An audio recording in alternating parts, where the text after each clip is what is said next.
Okay, so I'm doing a lot of reading again, and I realized the thing that I'm probably not going to be able to do is read these books and come up with detailed, thoughtful blog summaries and reviews like I used to do. Who knows? Maybe occasionally I might be able to do that. But the thing that I more immediately can commit to is turning the camera on, being unpolished, being raw, and talking about the book I just read. I kind of did the math on this, which, yeah, maybe it's a little bit nerdy or whatever, but I figured out that for me to read about a book per week, and some books are longer, some are shorter, you know this, it takes about 45 minutes per day of reading. So I recently figured that out. I started working it into my schedule. I did that because I'm prioritizing reading in my life right now. Doesn't mean it's always going to be that, but right now it is. And so if I'm on pace to read about a book per week, there's a reason to share this information with you, especially as someone who's always done this. I've always tried to put good book recommendations in front of you when I've come across good books. I've read about 300, or I'm coming up on 300 pretty quick, which is not a lot. There's people out there that have read 500, 800, thousands of books, but I'm starting to work my way up there. And I like to share things with you when I learn them, when there's cool things. And so if you're not into the long form vlog content, raw, spontaneous, unpolished kind of stuff, don't watch, because this just isn't going to be for you. And I'll mention some other categories of people that this probably is just not going to apply to as we go on. I know that probably my number one audience, or the specific demographic or target audience that I speak to, is musicians and artists. But I also know that I speak to a broader category of people, and it includes creatives and freelancers, actors, actresses, poets, writers, people along those lines. And so just think of it this way, because I know that some of you just don't like reading. I read it so you don't have to, right? But I'm going to try to give you some kind of indication or some kind of rating as to whether I would specifically recommend the book I completed or read recently, and let you know whether or not it's something that I think I would recommend or suggest, or is something you could be or might be interested in. But again, the thoughts that I share here in no way are going to encompass the entirety of a book. I can't summarize 200, 300 pages, even if we talked for hours. You ought to just go read the book at that point. But I am going to give my thoughts on the books that I have been reading. And again, those of you who don't like preambles have already tuned out. That's okay. But I thought I would set some kind of context for what we're doing here, just so you're clear and you know what to expect. So let's get into the book that I just completed. And that is this one, The Let Them Theory by Mel Robbins. Come on, camera. I think you can do a better job than that. Nope, doesn't want to. Good thing about this book is, and this is kind of almost like a trending topic in social media if you go looking for it. Obviously depends on who you follow. I like to try to follow people who are smart, people who are wealthy, famous, people who've accomplished things. But anyway, and that's what I would recommend curating your feed with too. Not just random junk. Like that could be a tip all its own. Curate your social media feed with stuff that's actually motivational, inspirational, and gets you fired up, gets your creative juices flowing, all that kind of stuff. But this whole notion of not caring what other people think. Now, there's a lot of thoughts on this and psychology that goes behind it. I'm not talking about that. I'm just literally saying, like, if you cared less about what people thought of you, you'll be more effective in everything you do.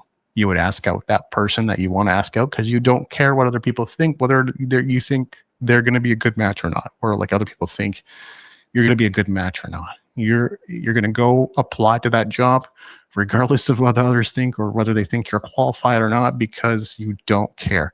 So you can kind of start to see the advantages of not caring about what other people think in terms of making decisions for your life. Because if you do, and I've been there, you'll be pretty restricted. You're just not going to take those kinds of actions. You're not going to take those kind of risks. It's like human nature. It's almost built into you. You have these protective mechanisms that prevent you. It's what your subconscious is designed to do. It's designed to keep you alive and safe and surviving. If you're kept there, though, you are going to live a contained life. You are going to live a restricted life. And you're not going to achieve, if you aspire to, that is, the kind of success that you want if you're always worried and caring about what other people think. And that, I would say, is one of the number one things I got from this book. It reinforced that for me. It's not like a new idea. It's not a new concept. It's not something that I didn't get somewhere else. But it is something that the book kind of helped land the plane for me. So that's the good part of it. The rest of this review, if you are a Mel Robbins fan, tune out. The rest of this review is just not going to be for you, and you're going to be angry about it. So let me, practice the let them theory, and let me talk about what I thought about this book without you having to interfere. I would say, first of all, if this is one of the first 50 books you read in the category of personal development, you may have some cognitions, realizations, surprises, things you didn't realize before. Some of that stuff's going to come up. If you've read more than that, if you've been around different programs and different courses for a while, this is not going to be new for you. This is not going to be new territory in any way, shape, or form. You've probably heard this stuff before. And in fact, I hate to say it, you probably have better tools than the let them theory to deal and cope with life and people and the situations that come up with you. Because, well, this is like a broader marketing scope sort of thing, but like there's health, wealth, and love. Health, wealth, and love. Those are the three major categories. Where do you think this one fits in? Well, love, basically. It's relationships. And relationships are crucial to life. They are where you have the greatest satisfaction. You can look into studies. You can Google it. There's all kinds of stuff out there corroborating what I'm saying. But the point is, the book very firmly fits into that category. Communication, relationship, and it does talk about relationships as well. It's not the key focus of the book, but that is one aspect. So the question I think I would ask is, are people out there under the delusion that they can somehow control what others think, feel, and do? Is that something that you have generally encountered, you as a viewer, listener, whoever it is that is actually engaging this content and watching it? Do you think that you have some kind of control over the way other people think, feel, and behave? Because that's all this book is about. That's what the let them theory is.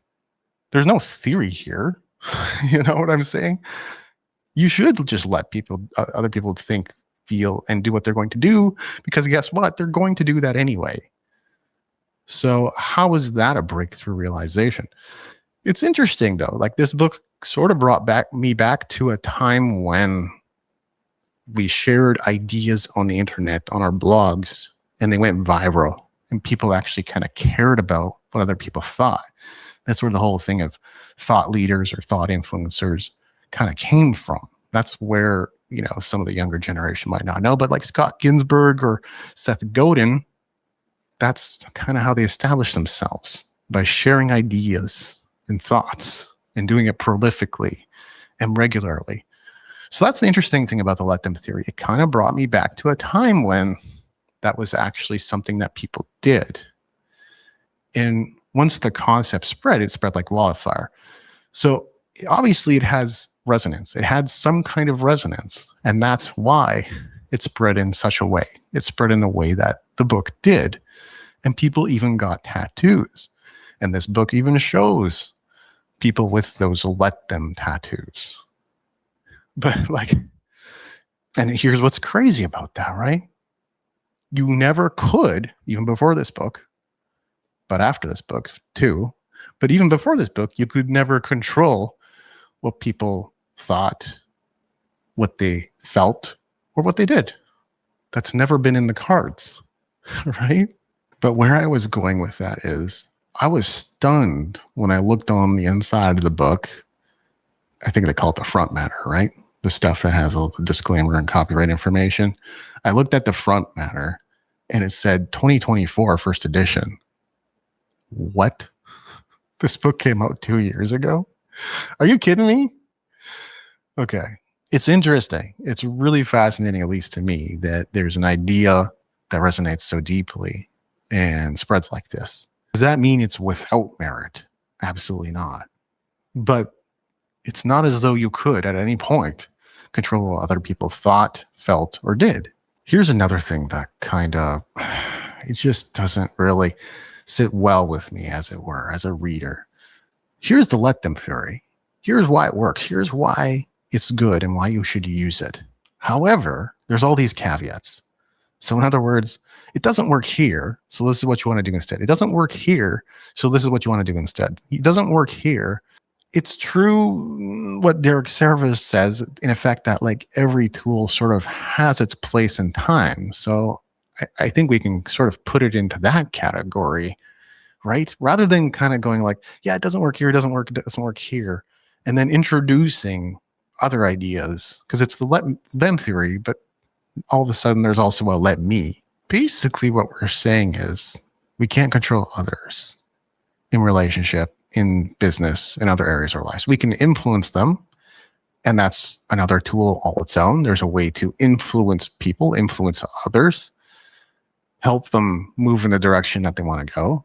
Generally and broadly, people who aren't willing to be helped, you should not give advice to unless they've specifically asked for it, because generally they don't listen, or they'll feign having listened and then go and do nothing about the thing that you told them to do. So let me is the leadership aspect of where do I exert control, and that's over your own life and your own attitudes and your own thoughts. There are still things you cannot control, right? So in that sense, it's just not a revolutionary idea. Like let go and let God is one of those things that, how long has that been around? Like forever, right? So there's things you can control and things you can't control. And yes, life does improve when you understand those things. This is why I'm saying, if you're new to personal development, this might be a revolutionary and new thought for you. But if you've spent enough time around it, I really don't think it's going to be anything you haven't heard before. Here's one other thing I'm going to say about this book, or maybe a couple things, but here's one more thing I'm going to say about this book. There's a phrase that appears in this book that shouldn't, and it shows up multiple times. And I know there's people editing the book, but the thing about editors is, and I've been one, and I've also worked with editors, so I kind of know the inside job on this whole thing. But like, there's a phrase appearing in here that shouldn't. And the editors probably just let it fly because they're like, oh, there's just way too many of this and we're not going to touch it.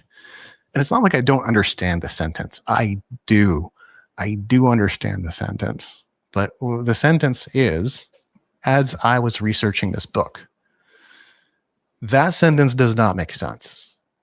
I understand what it means. It means, okay, I'm putting in some research time to better understand how this theory or how this concept or how this psychological tactic applies to different areas, or where it works and where it doesn't work.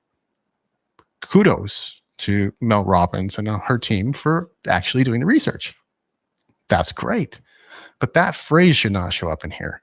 You don't research your book because it's still being written. This does not exist as you're researching for it. You're researching for the book. And it was phrased like that, I think, once. But researching the book doesn't make sense. And that sentence appears in here a lot.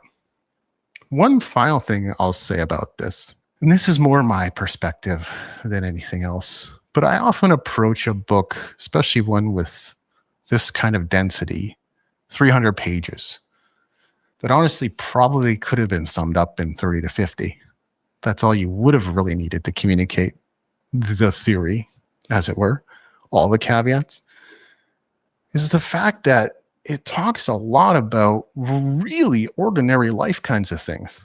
It has 300 words, and yet Mel has space to talk about her husband letting out a fart when he wakes up. Huh? You lost me. And I'm sorry. It could be the fact that I'm not female. I just don't really understand this. But when I write a book, when I approach a book, and that's not the way I started in writing, but nowadays I would think start in the middle of the action, right? Like, what is the big deal about this? You're in a pressing, difficult, urgent, dangerous situation. You have to make a decision now, and this tool changed my life. That's cool, right? And that's the stuff I want to know. If there are any real hacks or real secrets, and I feel like I've discovered some in my time, okay? I want to know about that. But a tool for just everyday, ordinary life, I'm already surviving, right? Most people are. Like, if we're honest with ourselves, many of us are depressed or sad or alone or anxious or watching too much news or doom scrolling. But reality is we're surviving life fine. We're getting through it. Many of us don't want to just get through it, though. We want to thrive too, right? And those are the tools we're looking for. So the tools for just managing everyday, ordinary life, yes, I can sort of see the effect of that over time is going to stack, but it's going to be incremental, bit by bit. So it's not producing a breakthrough, right? Things that produce breakthrough are like this. And they're rare. And there may not be many of those things out there, but there definitely are times. And oftentimes it's because you're ready. It's like you're ripe for that opportunity. And that's why you had a breakthrough, is because it pops up. When something hits you a certain way, you're just like, well, damn, right? And I'm sure this has happened to people. And I'm sure this has happened to you if you're watching this right now. So that's probably more a criticism of the content rather than the theory or the concept itself. It sounds interesting enough. And yet I also don't, I'm not a huge fan of books where the title kind of just gives away what it is. Let them theory. Cool. Like, what it is. You don't need the book. You could just go listen. Like, if you're curious, go listen to Mel's podcast, because that's where she interviewed all the experts about it. As far as I can tell, I don't know much about Mel. Okay. And that's also worth stating. And she might be doing perfectly good work. And I'm not saying that this is particularly bad work, but compared to many of the books that are out there, some that I've recently read, some that are really flipping great, this one is not stacking up, And Mel's been pictured with people like Seth Godin. She's clearly figured something out. She's smart. Now, we can all be pictured with celebrities, right? And that doesn't always mean anything, but it can lend a little bit of credibility to your name. Like, that's kind of undeniable. So I'm still going to leave a link to this book in the description if you happen to want to check it out. Like, that's your choice. I'm not going to decide that for you. For me, I don't know if I'm going to do this 5-point rating thing or not, but I'll just say, like, this is at 2.3 out of 5 out of best for me. I can't really see it rising any higher. I'm frankly amazed. Like, look, again, people clearly love Mel Robbins, and that has a lot to do with it. I don't have the platform of someone like Mel Robbins. People can hate on me all they want, right? But like 4.6 on Amazon. There's better books out there, friends. There's stuff that can produce breakthroughs.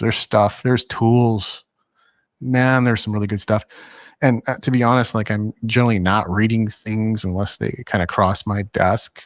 For the most part, I'm just reading from curated lists. People who've accomplished really incredible things in real life. People who are wealthy. People who are famous. People who have created entire industries. Those are the things that I want to read. And even then, you're going to get a little bit of BS, and you have to use your discernment anyway. But reading from a curated list is much better sometimes. But you know what? Things cross our paths for a reason in life. People give me books. People know that I like books, and they'll collect them, and they'll sometimes find them, secondhand for free or for very minimal amounts of money. And I'm always grateful when people gift me books, and that's going to keep me reading for a long time to come, for sure. As far as what I'm reading next, and look, I want to address this too. Some people say, like, you did a book review and it wasn't really the best book review in the world. Why would you provide a link to a book that you didn't really like? I'm doing you a convenience, man. It's going in the description. That's all I'm doing. I'm just leaving it there. If you want to click it, if you don't want to click it, doesn't really matter. Anyway, if you want to follow along, the next book that I'm reading, and I've already started, and it's definitely showing more promise than this one, is Be Useful by Arnold Schwarzenegger. Hope you enjoyed this. More book reviews to come as I'm able to put them together for you. See you.